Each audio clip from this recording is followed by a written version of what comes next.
con esos temas medios álgidos, ¿no? Que nos ponen las autoridades.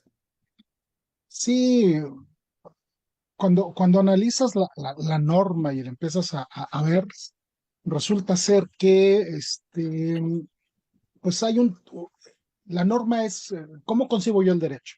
Es un sistema de normas. Y desde ahí tenemos un sesgo cognitivo con respecto a las normas fiscales, porque definen como un conjunto de normas. No, es un sistema. Sin meternos a la cuestión just filosófica de teoría de los sistemas y que eso impacta las normas. Entonces, el beneficiario controlador, al tener un matiz administrativo, pero un matiz penal, pero un matiz de organismos intergubernamentales como la OCDE, GAFI, ese tipo de cuestiones, pues la realidad es que es un híbrido. El problema que tenemos es que ese híbrido lo utilizan aquí, pues, México a la mexicana, para efectos fiscales. Entonces se desvirtúa la esencia de la figura y pues se le trata de dar otro matiz. Si bien es cierto, las facultades de la UIF, dice la propia ley, que son de investigación, pues desde ahí nuevamente tenemos un problema con el derecho penal, ¿no? Precisamente yo antes bueno, lo que iniciamos, antes no conocía el derecho penal de prima facie, ¿no? De primera instancia. Pero de Ok. esta fecha hacia atrás ya hemos llevado 3 asuntos penales tributarios en el despacho. Afortunadamente ninguno se vinculó a proceso, pero algo que antes solo se conocía en libros, ahora ya lo vivimos en carne propia. Entonces, viendo esa necesidad, me vi obligado a estudiar la especialidad en Derecho Penal en la Facultad de Derecho de la UNAM, ahí en CEU posgrado. Ya la terminé, ya me titulé, gracias a Dios, este año. Ya nada más espero que me manden el título para inscribir mi cédula profesional. Pero bueno, ¿por qué comento esto? Excelente, Porque excelente. cuando ingresé a la Facultad de Derecho y vi el aspecto penal, pues yo soy fiscalista, pero entonces empecé a entender muchas cosas y muchos errores que tiene la norma. Por ejemplo, las multas de beneficiario controlador del Código Fiscal de la Federación están mal redactadas y por lo tanto a la autoridad le va a causar problema individualizar la conducta. Y alguien me dice, ¿pero por qué? Pues porque el derecho administrativo sancionador comparte los principios del derecho penal con sus debidos matices o modulaciones, pero uno de estos es la tipicidad. Y desde ahí tenemos un problema para acreditarme la conducta infractora. Entonces, entre eso y muchos, muchos otros problemas. Y luego, pues, zapatero a tus zapatos, ¿no? Yo soy contador público, Claro. tengo título y cédula, pero no hago nada de contabilidad. Entonces, en ese Ujú. orden de ideas, ayer platicaba con unos contadores, de unos clientes, y me comentaba, no, licenciado, es que mire, usted dice que eso no es así, pero la realidad es otra. Digo, sí, pero aunque la autoridad fiscal se salte las trancas del derecho, eso no le da legitimidad, no le da legalidad al acto. Por eso se tiene que defender y controvertir. Y bueno, pues ya sabemos también la problemática social que vamos a tener ahorita con la elección de jueces. Vamos a ver el calibre de los jueces que llegan, el calibre de los magistrados, y pues vamos a ver cómo avanza y prospera esto, ¿no? Que de todos modos Perfecto, hay salidas para los contribuyentes, pero perfecto. bueno. Déjame te presento, ya para Claro, para arrancar el tema. claro. Antes que nada, pues muy buenas tardes a todos ustedes. Muchas gracias por acompañarnos. En nombre de la licenciada Elizabeth Leiva, le doy la más cordial bienvenida. Ella es la conductora oficial de este programa. Por cuestiones de trabajo no pudo estar presente y me pidió que la apoyara. Mi nombre es Juan Carlos Solís, contador, licenciado en Administración de Empresas, y pues estamos aquí colaborando con ella, ¿no? Entonces, quiero presentarles al licenciado Jacobo Meraz Sotelo, quien nos va a hacer el honor de tocar este tema, que, como bien empecé diciendo, es un tema álgido, un tema que ha generado ámpulas entre los empresarios que no tienen con certeza el conocimiento de si soy o no soy beneficiario controlador y que en algún momento dado genera miedo, genera temor y las posibles multas, las sanciones y todo lo que implica el tema. ¿Qué te parece, licenciado, si empezamos por definir qué es o quién es un beneficiario controlador? Sí, pues mira, vamos a abordar ahorita, porque le comentaba yo a la licenciada Elizabeth que pues esto da para mucho. Y entonces vamos a abordar como primer punto el beneficiario controlador y es en este nos vamos a centrar. Después, si quieres, hacemos un programa de beneficiario controlador en materia Claro, de PLD o prevención de lavado de dinero, pero vamos a acotarlo. Básicamente, el beneficiario controlador desde la ley PIORP y la ley federal para prevenir e identificar operaciones con recursos de procedencia ilícita, tanto como Código Fiscal de la Federación, establecen que incluso las medidas BEPS y las medidas GAFI establecen que el beneficiario controlador básicamente es la persona que se beneficia de manera directa de todos los bienes, porque incluso establecen uso, goce, disfrute, aprovechamiento, disposición, sin establecer o definir cada una de esas cuestiones. Entonces, en prima facie es quién disfruta el dinero de la empresa, quién disfruta de los bienes de la empresa, con las dos acotaciones que hago. Una es para actividades vulnerables y si no realizas actividades vulnerables, olvídate de identificar ese beneficiario controlador con la salvedad de la reforma que llevó la ley PIORPI, que establece en los artículos treinta y tantos en adelante que ahora todas las personas morales, aunque no celebren operaciones vulnerables, tienen que identificar al beneficiario controlador para efectos mercantiles. Con el error de que no reformaron la Ley General de Sociedades Mercantiles para poner esa obligación, porque pues hasta ahorita nada más tienes que revelar tu cuadro accionario en el portal Secretaría de Economía. Pero bueno, entonces, punto número uno, beneficiario controlador es aquella persona que ejerce los derechos de uso, goce, disfrute, aprovechamiento, disposición. Y ahí entramos a un verdadero problema, porque nosotros ya lo hemos visto en asuntos que nos han consultado y en medios de defensa. Oye, me pones que yo ejerzo uso, goce, disfrute, aprovechamiento, disposición y no me los defines, porque desde el derecho romano estaba el jus utendi, jus fruendi y jus abutendi. Son distintos. ¿Cuál de esos tres yo ejerzo? ¿Y cómo acreditas que yo los ejerzo? Entonces, beneficiario controlador es, repito, quien ejerce esos derechos, quien disfruta del dinero, quien disfruta de los bienes, de los activos de esa persona moral.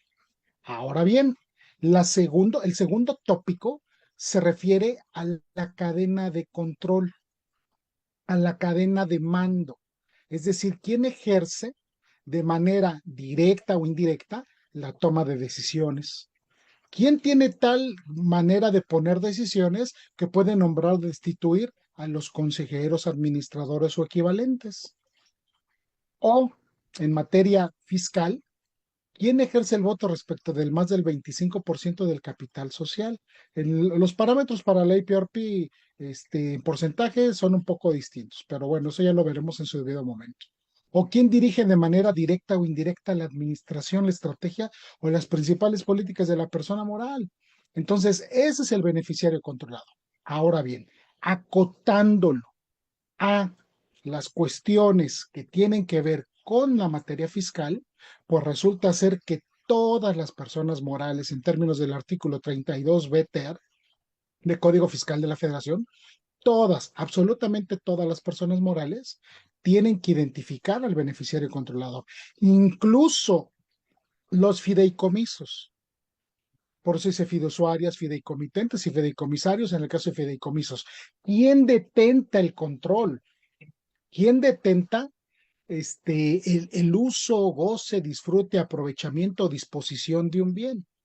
Ese es el beneficiario controlador. Y por último, incluso las ficciones del derecho, en materia fiscal, porque por ejemplo, el contrato de asociación en participación para efectos fiscales tributa como una persona moral, como si fuese una persona moral. Hasta incluso cuando lo inscribes al RFC, puedes ponerle una denominación o razón social, pero para efectos mercantiles y para el demás derecho, no tiene personalidad jurídica propia. Pero dice el 32 BTR, también el contrato de EMPE, tienes que identificar al beneficiario controlado. Entonces, básicamente esa es la figura de beneficiario controlador, con también la salvedad o la precisión de que las reglas de carácter general en materia fiscal establecen cadena de titularidad y cadena de control. ¿A qué me refiero con eso? Cadena de titularidad. ¿Qué porcentaje de la participación accionaria tienes en la otra empresa que de manera directa o indirecta puedes ejercer el control? La titularidad de las acciones. ¿Quién es el titular, el dueño de la acción? En tratándose de personas morales, mercantiles, ¿no? Repito, con la debida acotación que también hay personas morales que no son netamente accionarias. Por ejemplo, una sociedad de responsabilidad limitada, pues es una sociedad mixta y esa sociedad mixta, pues por supuesto no tiene acciones, tiene partes sociales, pero también entra el juego de beneficiario controlador en materia fiscal. Entonces, para ya resumirlo, beneficiario controlador, quién usa en última instancia los dineros, los bienes de la empresa o quién tiene el control, ya sea por titularidad accionaria o por cadena de control de quién tiene el mando directo o indirectamente, puede hacer esto. Eso, como lo escuchan nuestros colegas, nuestro auditorio, la realidad es que tiene un matiz como de inteligencia. ¿En qué aspecto? De esa inteligencia investigadora de las policías, las fiscalías, las autoridades cuando investigan los cuadros delictivos. Pero bueno, pues lo incorporaron por cuestiones de la OCDE, las cuestiones de Gafi, se incorporó en el Código Fiscal de la Federación, porque bueno, ya sabemos que aquí lo utilizamos las cuestiones que ponen los organismos intergubernamentales, México a la mexicana. Lo usamos para efectos fiscales y ahorita van a ver por qué postulo esto, ¿no? Porque por ahí hay un amparo en revisión, 109/2023, que habla acerca precisamente de eso. ¿Para qué quiero el beneficiario controlador? Entonces, pues esa es la primera respuesta o abordar el tema que estamos teniendo nosotros. Perfecto, perfecto, licenciado. Fíjate que en algunos foros esto ha generado un poco de confusión porque pareciera que están hablando del representante legal, pareciera que estamos hablando del socio mayoritario. Y les digo, tengan mucho cuidado porque no siempre es así, ¿no?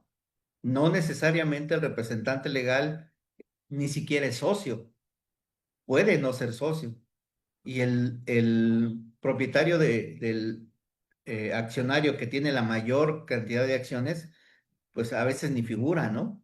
Pero bueno, al final de cuentas, ¿por qué la autoridad tuvo que legislar con respecto a este tema, licenciado? Pues mira, te comento, toda esta cuestión viene de medidas BEPS, de medidas de la OCDE, de las medidas Gafi, que reitero, yo ahí tengo cierta reticencia, porque en términos del artículo 133 de la Constitución, el artículo 133 constitucional, la realidad es que nuestra ley suprema dice constitución, tratados, leyes secundarias. Entonces, ahí con el 133 de la Constitución, pues recordamos la pirámide de Kelsen. Hasta arriba la Constitución, abajo de la Constitución están los tratados y las leyes federales al mismo nivel, porque luego he visto que en algunos foros y en algunas cuestiones académicas ponen la pirámide de Kelsen, arriba Constitución, abajo los tratados y después de los tratados las leyes federales. No, eso es un error. Está la Constitución hasta arriba, los tratados y las leyes federales abajo. Ok, perfecto.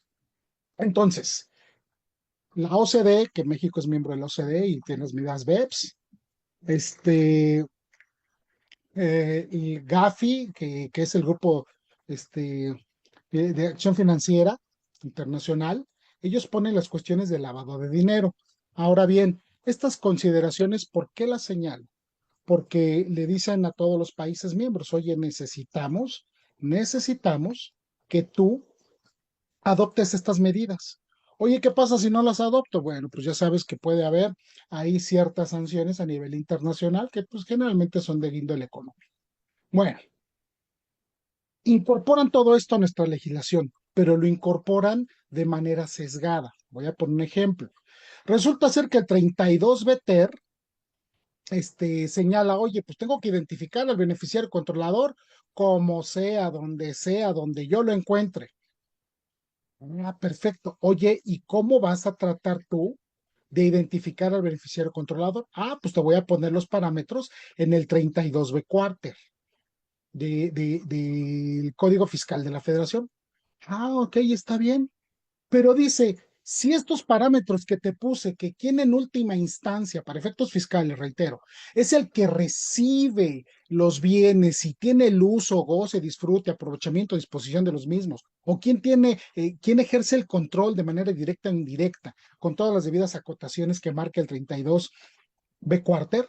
Dice, si esto no te satisface o no lo puedes identificar, no te preocupes, ponen una especie de cláusula habilitante donde dice, para la interpretación de lo dispuesto en este artículo, el 32B Quater, serán aplicables las recomendaciones emitidas por Gafi, pero Gafi no es un país, no es una persona de derecho internacional que tenga personalidad jurídica propia. Entonces, lo que dice Gafi no se incorpora en nuestra norma jurídica. Le llaman soft law. Pero oye, ¿cómo me haces una cláusula habilitante para irme a las recomendaciones del Grupo de Acción Financiera Internacional o al Foro Global de Transparencia e Intercambio de Información con fines fiscales de la OCDE? Si son organismos intergubernamentales y por disposición expresa del artículo 133 de la Constitución, no pueden impactarme en mi sistema jurídico porque no son tratados. Entonces, ¿qué hace la autoridad, la autoridad aquí, los legisladores? Pues lo incorporan en las normas, pero como lo incorporan de manera deficiente y sin tener todo el conocimiento, pues por eso le andan poniendo parches y parches a las reglas de carácter general, a la resolución miscelánea, a los criterios no vinculativos, porque tocamos el tema. Resulta Sí, ser que en última instancia, ¿qué te dicen? Mira, no te hagas bolas, las reglas de carácter general. Si no puedes acreditar con los criterios de desempate del 32B cuarte para acreditar quién es el beneficiario controlador, si no puedes identificar quién en última instancia tiene el uso, goce, disfrute, aprovechamiento o disposición de los bienes de la propia empresa, o no puedes acreditar que ejerce el control de manera directa o indirecta, vámonos a reglas de carácter general o resolución miscelánea. Y en la resolución miscelánea, ¿qué te señala? ¿Qué te dice? Ah, pues mira, fíjate, es muy sencillo. Vamos a acreditar cadena de titularidad o cadena de valor. No, pues muchas gracias, pues me quedo igual, ¿no? No puedo acreditar, no puedo darle yo en mi alcance un efecto carrusel a ver hasta dónde llega, quién en última instancia la persona física que tiene el uso, goce, disfrute, aprovechamiento, exposición, o quién es el que controla directa e indirectamente. ¿Y qué te dice? Mira, no te preocupes, ve la cadena de titularidad, cadena de control, es insuficiente, ya te dije. Ah, ok. Entonces, ¿qué te dice la regla? La 28120. Mira, quítate problemas y para estos efectos el beneficiario controlador, ¿quién va a ser? El administrador único o cada uno de los miembros del Consejo de Administración, reiterando y acotando. Esto es para efectos fiscales. Esto es para efectos fiscales. Entonces, por eso se incorporó estas cuestiones. Nada más voy a poner un ejemplo, ¿no? Las medidas claro. Gafi. Oye, las 40 recomendaciones Gafi, ¿por qué las obedecemos? Y me decía, es que usted dijo que son organismos intergubernamentales y que pues no me pueden fundar y motivar una resolución o determinación con eso. Es correcto. Pero entonces, ¿por qué los bancos sí hacen eso? Digo, porque las medidas Gafi, por ejemplo, las de operaciones atípicas, ya se incorporaron en la legislación. El 115 de la Ley de Instituciones de Crédito ahí las tiene incorporadas. Ah, eso ya es distinto a decir, lo incorporamos someramente por presiones de los organismos intergubernamentales, y después como nos dimos cuenta que lo legislamos mal, pues vamos a tratar de ponerle parches y parches a la legislación a través de la resolución miscelánea. Oye, pero ¿qué más va a pasar? Pues resulta ser que como esto no lo sabemos nosotros, pues hay cláusula habilitante para que aplique las medidas Gafi o las medidas de la OCDE. Y entonces ahí tenemos el verdadero problema. Yo todavía no hemos visto esta tendencia, pero te aseguro que va a haber de que te van a solicitar el beneficiario controlador, sobre todo porque el artículo 42 de código le anexaron dos últimas fracciones y hay revisiones de gabinete y visitas domiciliarias para buscar al beneficiario controlador. Entonces, esa es la realidad, ¿no? Y ahorita te voy a decir cuál Claro, es mi punto de vista referente a por qué incorporaron el beneficiario controlador, después de haber visto estos asuntos penales tributarios y después de haber estudiado la especialidad de Derecho Penal. correcto, correcto. Oye, está complicado, ¿no? El tema está complicado porque si los propios legisladores, al no tener el alcance del conocimiento y toda la información en sus manos, legislaron como la tenemos hoy con la legislación, vamos a llamarle incompleta, vamos a llamarle obscura, ¿no? Entonces, ¿cómo podría yo definir o identificar en materia fiscal quiénes están obligados a identificar el beneficiario controlador? Mira, eso es muy claro, muy fácil. El artículo 32B, el 32 de Código Fiscal, perdón, 32 BTER de Código Fiscal de la Federación, el artículo 32 BTER te lo pone fácil. A ver, es persona moral, no me importa cualquier vehículo corporativo que tengas. En México tenemos más de 140 vehículos corporativos. Por ejemplo, tenemos en la Ley General de Sociedades Mercantiles 7 tipos societarios. Pero no son los únicos que existen. En la ley del mercado de valores hay 3 tipos societarios más. O en la ley agraria hay otros tipos societarios, como las SPR, las Sociedades de Producción Rural, las ARIC, Asociación Rural de Interés Colectivo, y échale. En la ley general de títulos y operaciones, no, de ley general de actividades auxiliares al crédito, de operaciones y actividades auxiliares al crédito, están las SOFOM reguladas. Entonces, hay diferentes tipos societarios. Dice el 32 BTER, ¿eres persona moral? Cualquiera que sea tu tipo societario, sí. ¿Estás inscrito al RFC? Sí. Identifica beneficiario controlado. Identifica. Ese es en materia fiscal. Ahora, haciendo la acotación. Oye, ¿eres actividad vulnerable? Ley PIORPI, ley de lavado de dinero para los cuates. Entonces, esas actividades vulnerables siempre vas a identificar al beneficiario controlador de tu cliente o usuario. Entonces, ahí está sencillo. En materia fiscal, personas morales. En materia de lavado de dinero, personas físicas o morales que sean clientes usuarios de las actividades vulnerables. Entonces, ahí está. Ahora, en materia fiscal se amplía un poco más porque te dice, y eso incluso ya lo incorporaron en la IPRP. También ahora vas a identificar a los fideicomisos. ¿Quién? Cualquier parte integrante del fideicomiso, la fiduciaria, el fideicomitente, el fideicomisario, que detente los parámetros de control, que detente los parámetros de titularidad, que detente los parámetros de uso, goce, disfrute o aprovechamiento de los bienes o disposición de los mismos, ese va a identificar beneficio controlador. Entonces, en materia fiscal ya dijimos, personas morales, cualquier tipo societario. Fideicomisos, cualquier fideicomiso, todos los fideicomisos. Y por último, cualquier contrato de MP ante la autoridad fiscal inscrito al RFC ante la autoridad fiscal puede, bueno, no puede, debe de identificar a su beneficiario controlador. Entonces, esos son los parámetros de quienes están obligados.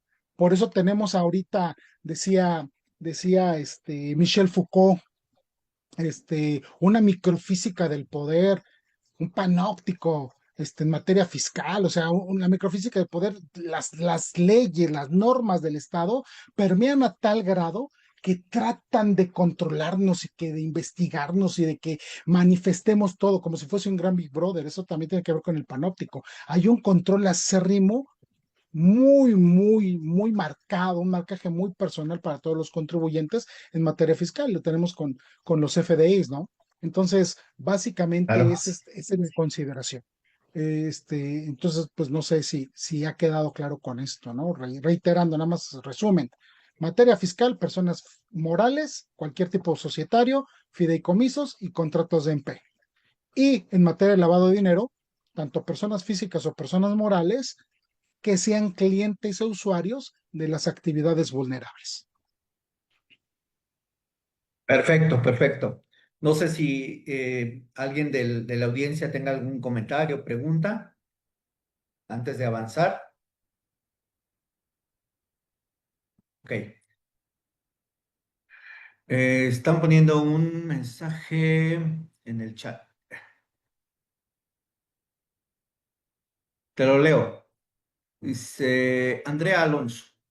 Estoy realizando la identificación del usuario según lo marcado en el artículo 12 de la regla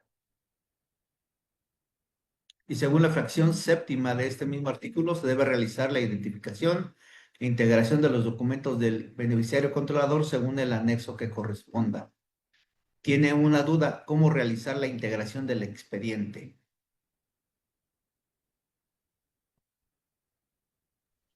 Ok, mira, nuestra colega Andrea, las reglas de carácter general básicamente te lo dan todos y si tú te metes a la página de la web lo tiene todo. El único problema es que ahorita ya todos los manuales y controles y la identificación integral de esos documentos va a cambiar porque ahorita piden un análisis de riesgo en la ley PIORP y que eso lo vamos a ver en otra charla que vamos a tener aquí en este mismo canal.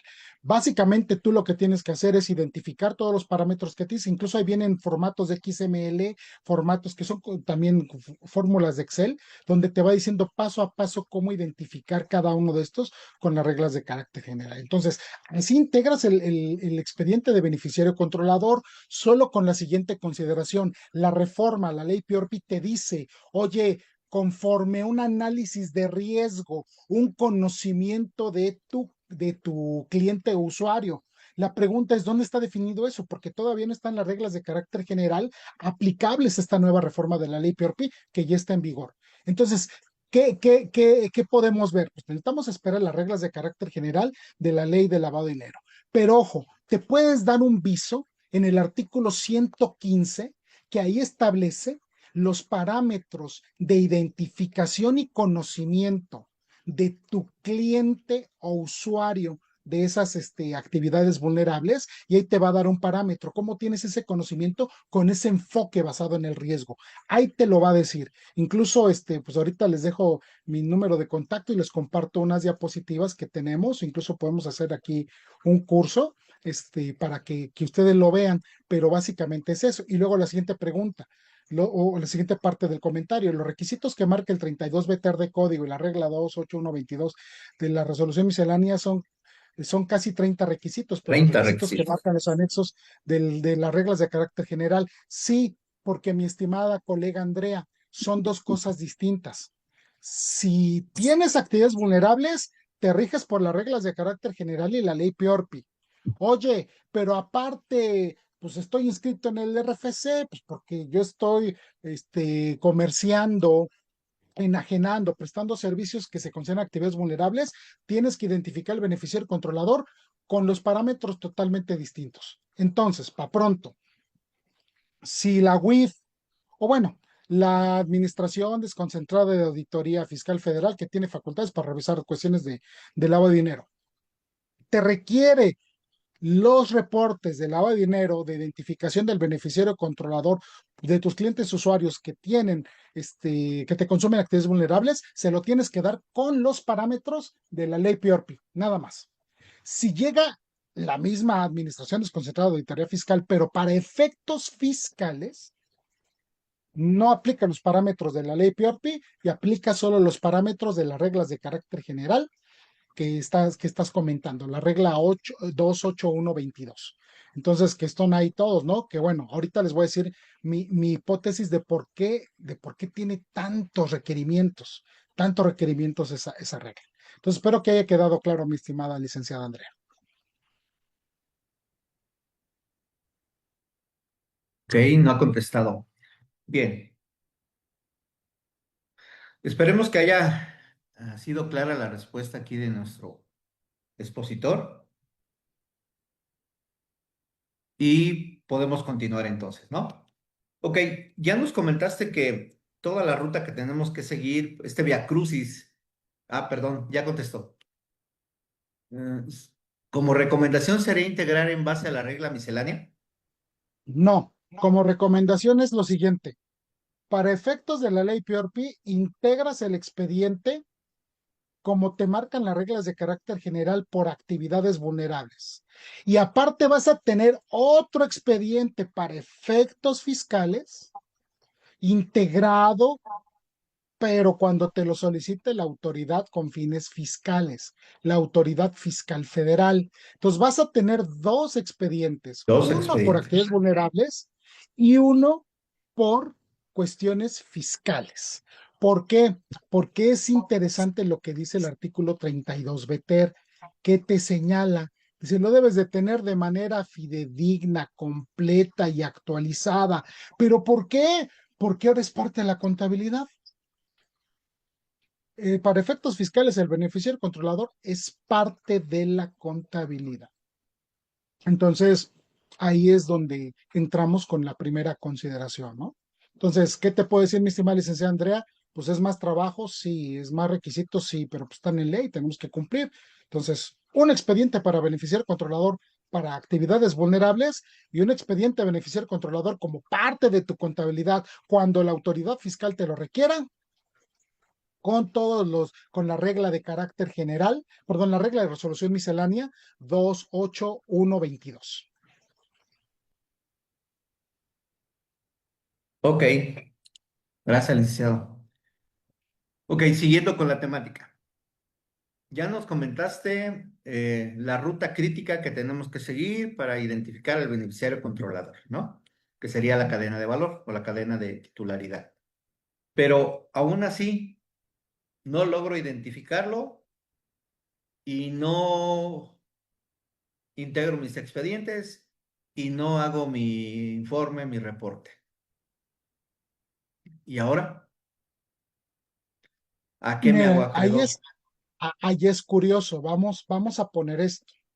Resulta ser que estas cuestiones del beneficiario controlador ahorita, sobre todo en materia fiscal, yo les digo que es como el control interno y eso lo emulo que es como el amor. Todo mundo lo busca y nadie lo encuentra. Esto ya está vigente desde hace más de un año, el beneficiario Claro, controlador. Pero llega una empresa y dile, oiga, tiene identificado el beneficiario controlador con todos los parámetros que marcan las reglas de carácter, la regla de resolución miscelánea. No, no lo tengo. ¿Por qué? Pues es que dice el 32 BTER que es cuando la autoridad fiscal me lo requiera.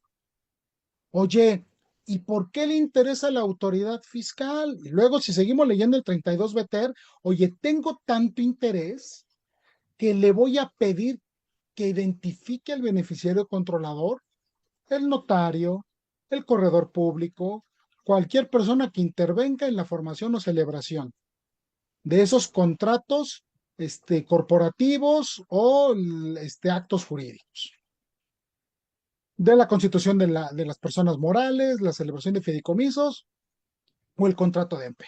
Perfecto. Oye, ya le pregunté al corredor, ya le pregunté al notario. ¿A quién más le voy a preguntar? En términos del artículo 115 de la Ley de Instituciones de Crédito, pues al banco. Oye, ¿quién vino aquí ostentando la firma social? Porque ahí tenemos también otro problema y ahí se hace complejo esto. Porque pensamos que única y exclusivamente quien es el representante legal de una persona moral es quien ostenta la firma social. Pero ¿qué creen? La firma social, conforme el artículo sexto y décimo de la Ley General de Sociedades Mercantiles, yo puedo decidir a quién le otorgo facultades. Entonces, yo puedo tener un administrador único, pero puedo tener 5 facultados más que pueden tener todos hasta actos de dominio. Y los mismos 5, junto con el administrador, detentan la firma social, pues sí, pues pueden firmar y obligar a la persona moral. Entonces ahí se hace un verdadero caos. Por eso la regla de carácter general dice, ni te quiebre la cabeza. Hay muchos. Si no podemos identificar a ninguno, lo más fácil es al administrador único o a todos los miembros del Consejo de Administración o su equivalente. Bueno, entonces le preguntan al notario, al corredor, a los bancos. ¿A quiénes más le preguntan? Pues resulta ser que le preguntan a los registros públicos. Cuando una persona moral se constituye para que tenga personalidad jurídica propia y surta efectos ante terceros su personalidad, tiene que registrarse en el registro público de la propiedad del comercio. Entonces, le vas a preguntar al registro público de la Ciudad de México y de todos los estados de la República también. ¿A quién más le vas a preguntar quién es el beneficiario controlador? A la Unidad de Inteligencia Financiera, a la Comisión Nacional Bancaria de Valores, la Comisión Nacional del Sistema de Ahorro para el Retiro, la Comisión Nacional de Seguros de Fianzas. Entonces, voy a buscar donde sea el beneficiario controlado. Ahora bien, ya establecimos que le interesa mucho al SAT encontrarlo, pero noten lo que dice el 32 BTR. Hago énfasis en eso. El beneficiario controlador, su identificación para efectos fiscales del Código Fiscal de la Federación, es parte de tu contabilidad. Y entonces, ¿cuál es la única facultad que tiene la autoridad fiscal federal para requerirme la información contable a efecto de determinar si estoy en el debido cumplimiento de mis obligaciones fiscales? Bueno, dice textualmente el 42, primer párrafo de código, en el debido cumplimiento de las disposiciones fiscales y aduaneras. Pues las facultades de comprobación. ¿Y qué te dice el artículo 42, las dos últimas fracciones? Hay visitas domiciliarias y revisiones de gabinete para pedirte el beneficiario controlador. Y es ahí donde detona esa obligación. Ahora bien, ¿qué pasa si no cumples con la obligación? Que te vas a hacer acreedor un tipo infractor, es decir, vas a actualizar una conducta prohibida por la norma jurídica y que en caso de actualizar la conducta con todos sus elementos, decimos los elementos legales del tipo, te van a poner una sanción. Y esa sanción es una multa o una cuestión pecuniaria. Entonces, el artículo 84M y 84N de Código Fiscal de la Federación establece las sanciones. Pero ojo, repito, única y exclusivamente estas se actualizan cuando la autoridad te lo requiera, porque ni siquiera dijeron en el Código Fiscal de la Federación ni en la resolución miscelánea, oye, pues lo vas a presentar vía informativa. No, dijeron solo a requerimiento de la autoridad porque es parte de tu contabilidad. Entonces, si te llega una facultad de gestión pidiéndote el beneficiario controlador, es ilegal e inconstitucional porque nadie puede efectuar un acto de molestia sobre tus papeles en términos del artículo 16, si no está fundado y motivado, emitido por autoridad competente, por escrito, en el que se ponga la causa legal de procedimiento. Y dos, tampoco me vas a poder poner ninguna multa porque eso es contrario al debido proceso, a las formalidades esenciales del procedimiento. Nadie puede ser privado de sus posesiones. Una multa te priva de tu dinero y es un acto definitivo. Si no, se incoa o se presenta a un juicio. Entonces, básicamente es, si yo como autoridad fiscal, vía facultades de comprobación o el procedimiento que marca el 32 BTR, te solicito, te solicito identificar al beneficiario controlador porque es parte de tu contabilidad y no lo tienes, ahí empiezan las multas. Ahora bien, ahí empezamos con otro problema.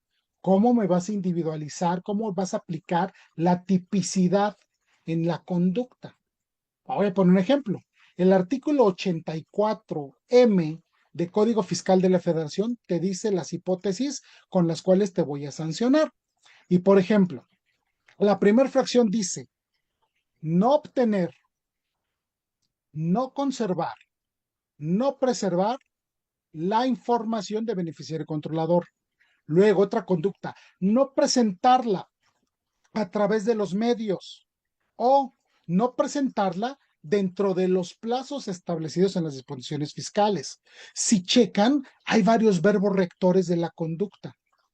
Una es no obtener, otra es no conservar, no presentar, no presentarla en los medios o no presentarla dentro de los plazos. La pregunta es, cuando me pone la sanción, ¿me pones el bloque completo? de la conducta está mal individualizada. No, no, no, a mí explícame, porque repetimos, esto tiene un corte taxativo de derecho penal. ¿En qué conducta incurrí? ¿No la obtuve? ¿Cómo te cercioraste? Porque también en que está la presunción de inocencia. En materia de derecho administrativo sancionador, por supuesto.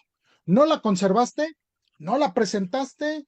¿No la presentaste en los medios? ¿No la presentaste en los plazos? Ok, perfecto. Si se acredita cualquiera de esas conductas de manera fehaciente por parte de la autoridad fiscal y me individualizan bien la sanción, me voy a hacer acreedor a una sanción de 1,5 millones a 2 millones.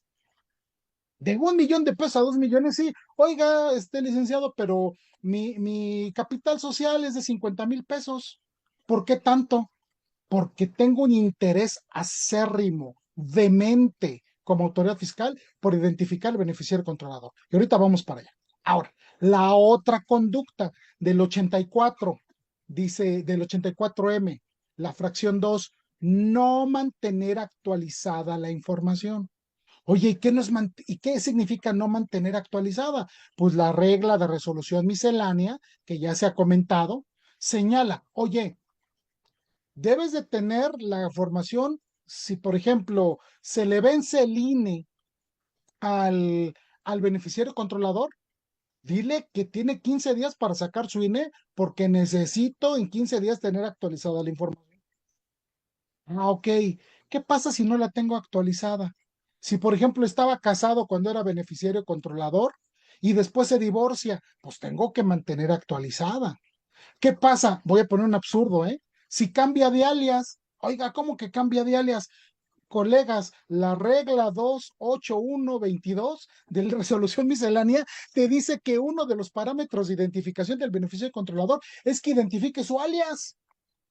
Oye, eso se estila pues pues en las conductas de los malosos, ¿no? Que atrapamos al tanque, al pelón, al sopas, al N40, al chapito, al mayo, pero eso se estila en cuestión empresarial, pues es pues, muy difícil, a menos que digan, oiga, el licenciado, Gordis, licenciado Gordis, no, pues no, no es un alias, no, no, no, no es el estilo en materia fiscal, en materia de lavado de dinero, pero bueno, entonces debes de tenerlo actualizado, actualizado.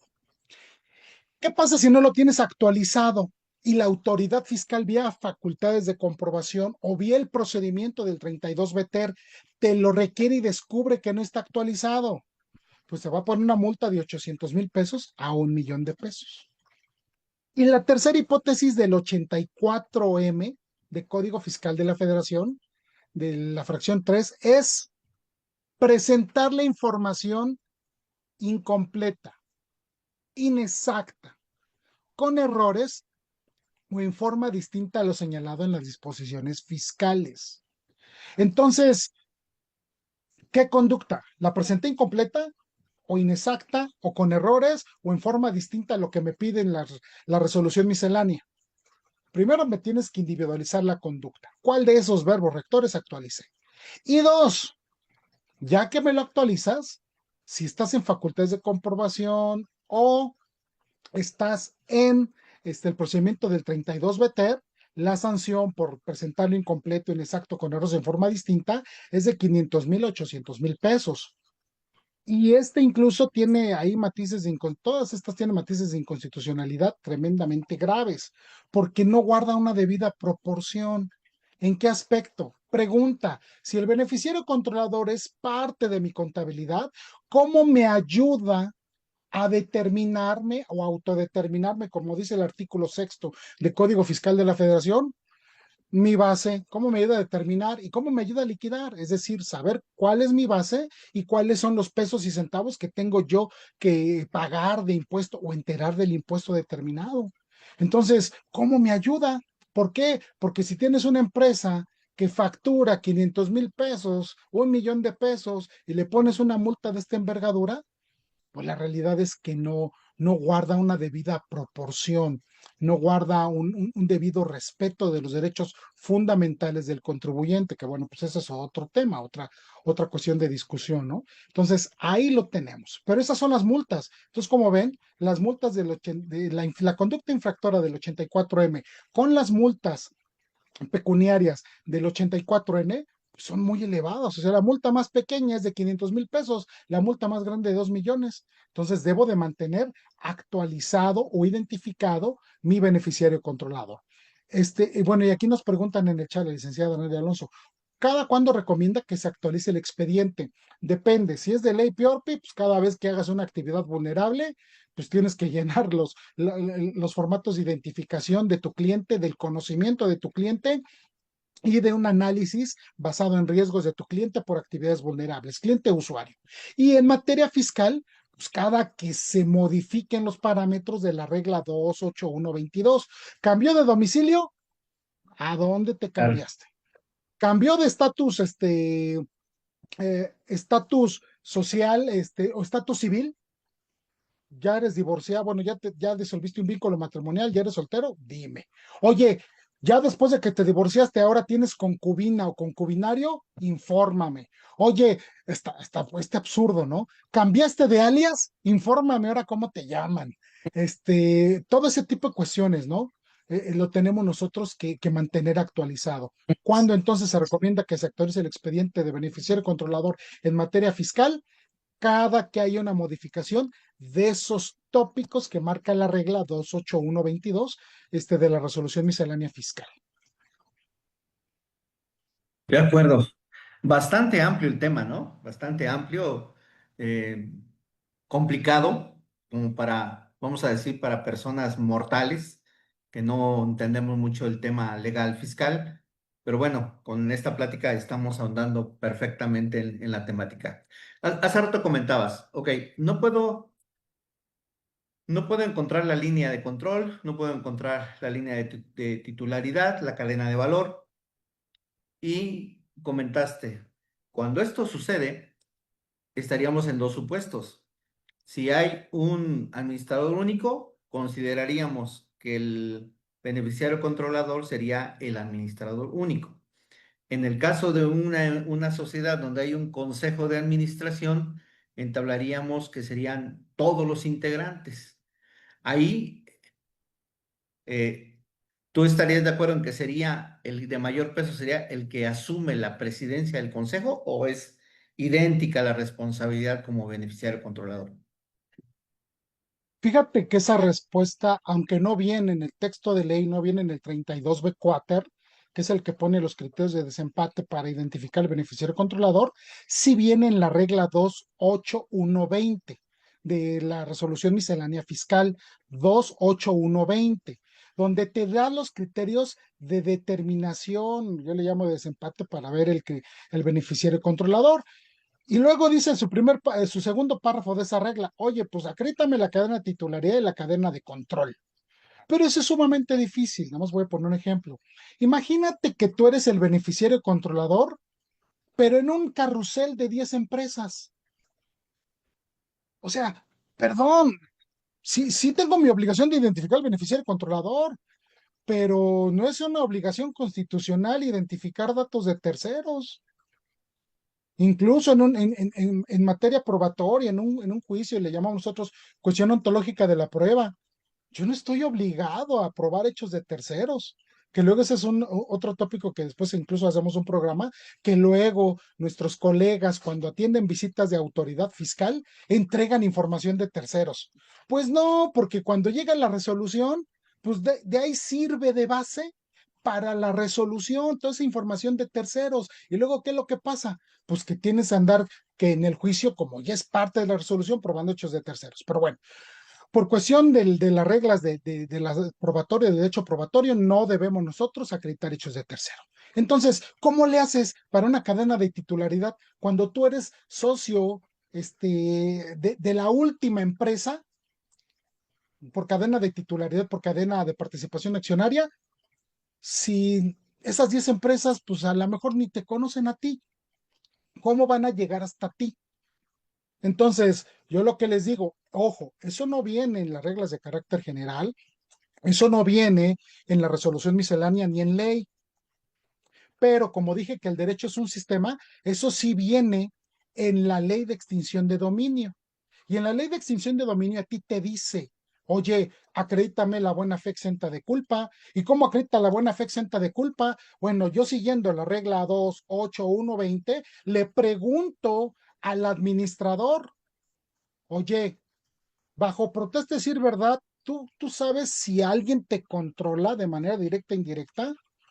Si hay una cadena de control sobre ti, no. Ah, pues ya le pusiste bajo protesta de decir verdad. Porque si no, vas a tener que investigar. Dime, de quién es socio accionista la empresa C, luego la D, luego la E, la F, hasta llegar al final, pues no, no vas a terminar. No vas a terminar, es una cuestión de inteligencia. Entonces, llegamos. La regla 28120 te dice, no puedes cadena de titularidad y cadena de control. Ya dijimos cadena de titularidad, sus bemoles. Ahora la cadena de control. Voy a ponerles un ejemplo muy sencillo. Pasa en la realidad, pasa en la realidad. Imagínate, mi estimado licenciado Juan Carlos, que tú tienes tu empresa y de repente llegan en tu empresa, no un despacho contable, tienes tu empresa, no comercias X o Y cosas, productos. Y te dicen, oye, mi estimado licenciado Juan Carlos, tú me pediste un préstamo. Sí, claro que te pedí un préstamo. ¿De cuánto me pediste el préstamo? Pues de 10 millones de pesos o 10 millones de dólares. Para el caso es ejemplificativo. Perfecto. Y yo te digo, oye, mi estimado licenciado Juan Carlos, mira, ¿a quién le compras estos insumos? Y tú me dices al proveedor X o Y. Está bien. ¿Qué te parece si ya no le compras al X o Y, le compras al proveedor A? Y mira, Juan Carlos, vamos a hacer esto del dinero que me debe tu empresa, le voy a extender el plazo, o te voy a reducir los intereses, o te voy a hacer una quita del préstamo. ¿Quién está dirigiendo de manera indirecta la operación en tu empresa? Yo no soy accionista, yo no soy administrador, yo no tengo, mi nombre no aparece en tu sociedad mercantil, pero yo estoy ejerciendo control a través de un contrato de préstamo que yo te di. Por eso dice ahí de cualquier instrumento. Y entonces de manera indirecta lo hago, pero ¿qué requiere eso para que alguien lo analice, lo advierta, lo visualice? Pues una labor de inteligencia. Y esa labor de inteligencia, pues solo la hacen las policías, las fiscalías, el Estado, un símil, ¿no? La Guardia Nacional, el FBI, la DEA, tienen cuestiones de inteligencia, investigan la operación, pero nosotros como simples mortales, y luego como contadores o abogados, que te dicen, licenciado, identifícame el beneficio controlador. Sí, pero cuesta tanto. No, por el mismo precio del paquete de mi contabilidad. No, hombre, Claro, es un relajo, porque, ojo, también ojo, adviertan esto, mis estimados colegas, y identificar al beneficiario controlador no únicamente va a ser con los parámetros del 32 BTR, Quarter y Quinquies, ni con las reglas de resolución miscelánea para efectos fiscales, necesitan un control interno. ¿Qué pasa? ¿Qué pasa si sí, cambio de administrador y de contador? Pues luego eso es lo que pasa en las empresas, que ya no se siguen los proyectos, los procedimientos, los cumplimientos por cambio de administración. Ahí el manual de control interno te dice qué vamos a hacer. Entonces, requiere eso. Ahora bien, ya dijimos lo difícil que es identificar por cadena de titularidad y cadena de control. Ahora, dice el tercer párrafo de la regla 28120. Si no identifico a la persona beneficiario controlador con los criterios que establece esta regla, ni con los del 32B Quater, se considera como beneficiario controlador la persona física que ocupa el cargo de administrador único. Pero nota, en caso de que la persona moral cuente con un consejo de administración o su equivalente, cada miembro, y repito, cada miembro de dicho consejo se considera como beneficiario controlador de la persona moral. Vámonos. Y entonces ahí cobra relevancia lo que me dices. Oye, pero pues yo nada más me dijeron, oye, pues quieres ser miembro del consejo de administración, tú vas a ser el secretario y el otro va a ser el vocal y yo soy el presidente. Y como pasaba hace años, ¿no? Yo tengo 46 años, pero no sé si tú te acuerdas cuando estábamos yo mi primer carrera soy contador público, y antes preguntaba el maestro en clase, porque me acuerdo que era derecho financiero o contabilidad de sociedades, no me acuerdo qué materia llevaba en contabilidad, y preguntaba el maestro, a ver, ¿quién de ustedes está de administrar una empresa? Y muchos con orgullo levantaron la mano, yo soy el administrador de una empresa, y todavía ni termino la carrera y todo, con mucho orgullo.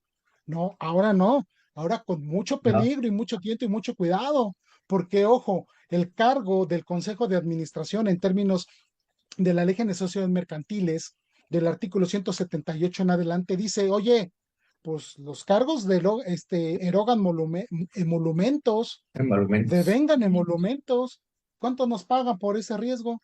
Pero entonces, para pronto y contestar ya preciso, cada uno de los miembros del Consejo de Administración se considera beneficiario controlador. Oye, pero ninguno de ellos se acredita que firmó o solo nomás firmó uno. De entrada, cada uno los identificas. Y ahorita van a escucharme mi postura, por qué está ese control acérrimo, tratar de identificar de manera per se y grande al beneficiario controlador. Miren, aquí nos dice Guadalupe la Lara. licenciada Guadalupe Lara. Será necesario demostrar que no es posible identificación para poder señalar al administrador único consejo de administración. Sí, básicamente tú le pones así, debido a que no, conforme a los criterios establecidos en la regla 28120, adminiculado con los criterios del artículo 32b cuarter de Código Fiscal de la Federación, no podemos acreditar cadena de titulares, cadena de valor, ni quien en última instancia ejerce los derechos de uso, goce, disfrute, aprovechamiento, disposición de los bienes, así como tampoco acreditamos la manera de control directo o indirecto en la sociedad. Consideramos que el beneficiario controlador es el administrador único, pero tienes que poner esa leyenda, esa leyenda. Entonces, ya lo pones y pues está ahí. ¿Por qué? Pues porque nuevamente esto es como una función integrada del derecho. Eso no está legislado en ningún lado. Pero pues que lo ponga abona a acreditar mi buena fe exenta de culpa. Yo te lo identifiqué. Ahí está la regla. A mí no me vengas a decir que yo no lo puedo identificar, SAT, y me vas a poner multas porque está completamente identificado conforme la regla de resolución miscelánea que tú mismo emitiste. Así que no me digas. Pero sí es muy peligroso para los miembros de un consejo de administración porque todos son beneficiarios controladores. Todos.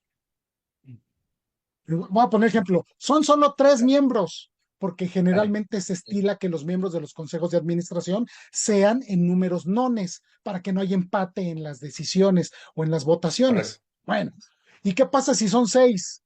¿Y qué pasa si son 9? ¿Y qué pasa si son 15? Todos los miembros del consejo de administración u órgano equivalente son beneficiarios controladores. Identifícalos a todos.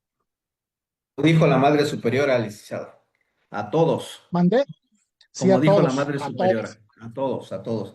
Entonces, en este contexto, fíjate que empezaste a platicar de la escuela, ¿no? De cuando nos preguntaban si ya era parte de una empresa, si era miembro de un consejo.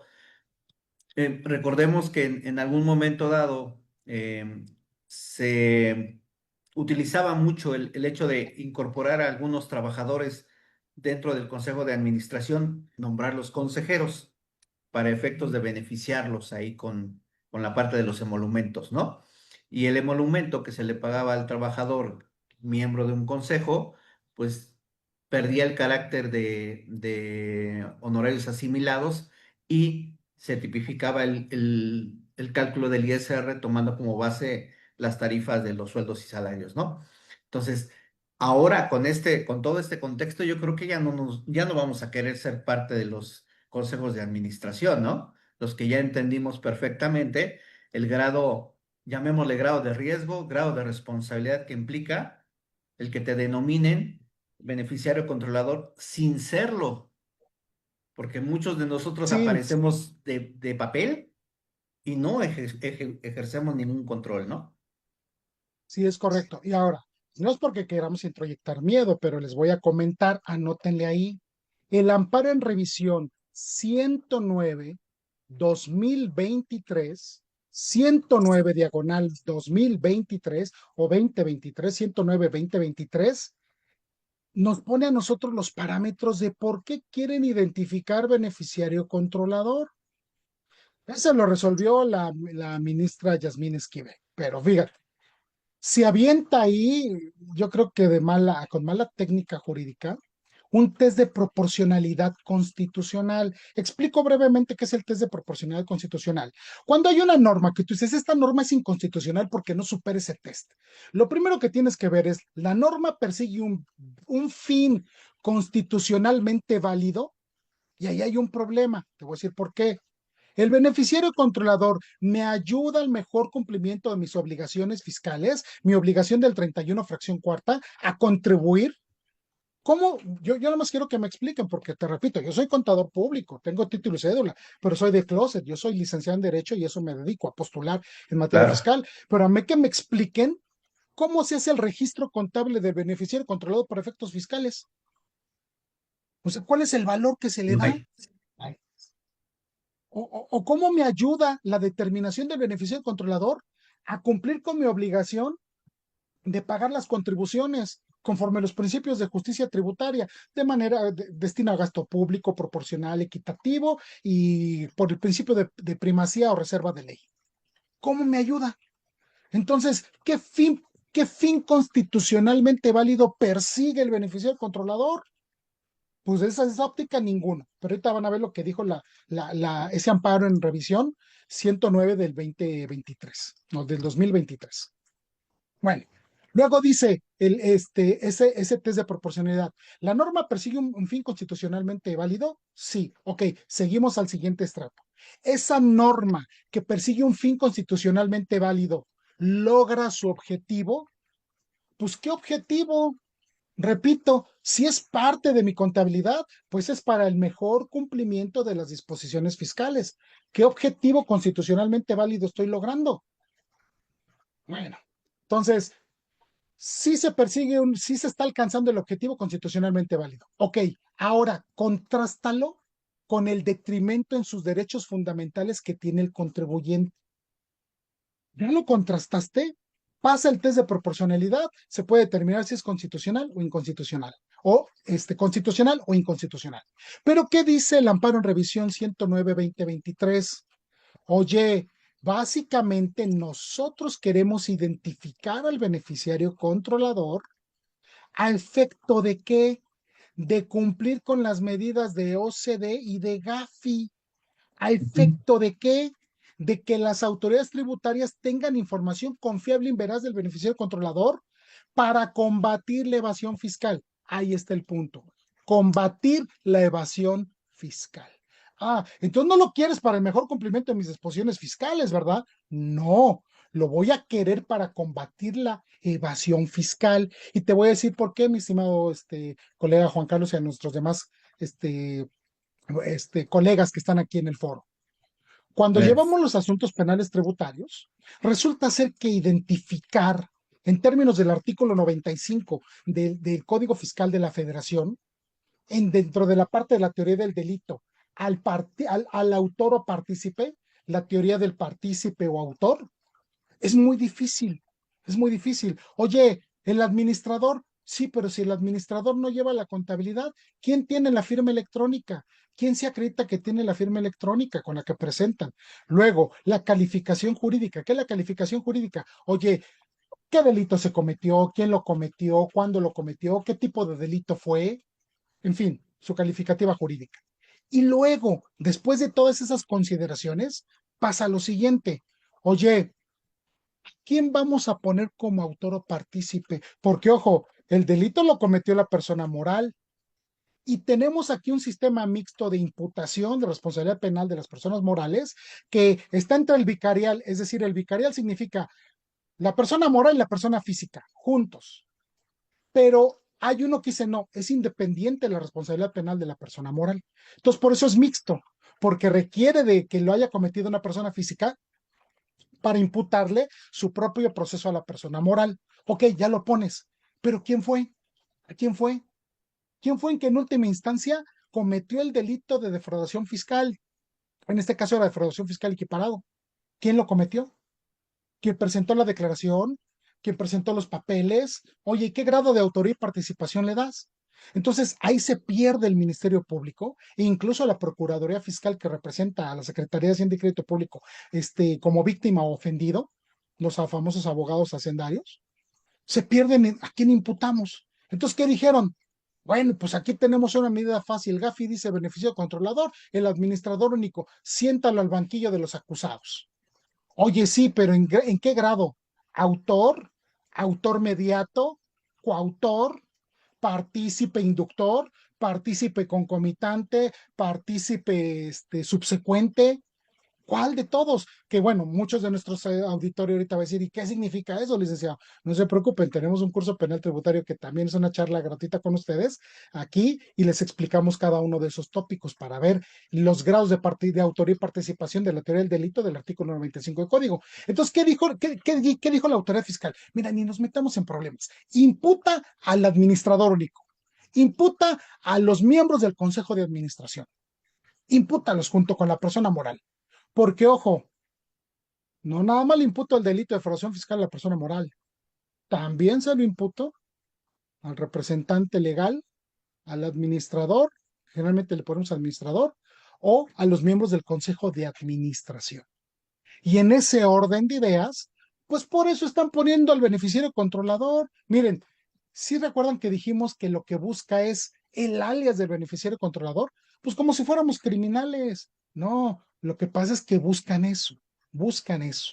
Y luego, ¿qué otro problema le echemos más a la herida? Tenemos en materia fiscal que resulta ser, que resulta ser que tenemos la regla 2147 de la resolución miscelánea fiscal, donde te dice, ¿qué crees? Puedes hacer consultas fiscales para la interpretación o aplicación de las disposiciones fiscales, sí, pero no puedes hacer consultas por disposición expresa de esa regla sobre la interpretación y aplicación del beneficiario controlador 32 Beter, Quarter y Quinquies. Ni siquiera interpretación de las infracciones y sanciones del 84M y 84N. Sobre eso no me preguntes, no me consultes. No, hombre, pues entonces, ¿cómo me ayuda a cumplir mejor con mis contribuciones ese beneficiario controlador en materia fiscal? Ese es el punto, ¿no? Ese es el punto. Entonces, eso es lo que busca la autoridad fiscal. Que repito, yo quedé con la licenciada Elizabeth de hacer otro programa para abordar el Gracias. tema de beneficiario controlador en materia de lavado de dinero, porque son otros parámetros, incluso con ya la nueva reforma a la ley de lavado de dinero, les vamos a explicar ese enfoque del conocimiento de tu cliente basado en un análisis de riesgo. ¿Por qué? Pues porque eso lo hemos visto nosotros en el sistema financiero. Porque bueno, pues De también acuerdo. aquí en fiscal vemos todo eso, ¿no? Entonces, siempre que me hablan a mí, oiga, licenciado, un cliente, tengo mi cuenta embargada. Pues primero hay que ver qué tipo de acto es, porque no todos son embargos. Hay aseguramientos precautorios, embargo precautorio, embargo para garantía del crédito fiscal, embargo para ejecución de un crédito fiscal firme, hay medidas GAFI, hay medidas de la UIF, ¿cuál de todas? Entonces, por eso te puedo decir que ya nosotros de prima facie hemos visto cómo es tener un enfoque basado en riesgos y un conocimiento de tu cliente para efectos de lavado de dinero, que repito, eso lo podemos dejar en otra charla posterior. Excelente, excelente, muchísimas gracias. Pues no sé si aquí algunos de los participantes puedan tener algún tema, alguna pregunta para ir cerrando ya la sesión. Y mientras se deciden, pues agradecerte toda la información, todo el buen manejo que has hecho del tema. De verdad, muchas gracias. Y pues ahora sí que por compartirnos tus conocimientos, ¿no? A nombre de la No, licenciada. A nombre de la licenciada Elizabeth, te doy las gracias.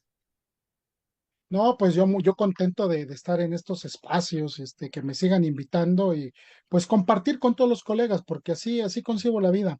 Claro, Yo siempre desde que entré al mundo fiscal me han ayudado. La primer maestro que conocí en materia fiscal, el maestro Fernando Ramiro Vega Vargas, él me ayudó, me enseñó. Luego conocí al doctor Juan Rabindrana Cisneros y él me permitió estar en su despacho. Entonces, toda la gente me ha aportado, toda la gente me ha ayudado a construirme. Y es una manera de devolver a todos los colegas lo que necesiten, ¿no? Y la vida es un círculo. lo que tú siembras es lo que tú ciegas. Entonces, aparte de que a mí me gusta dar clases, ¿no?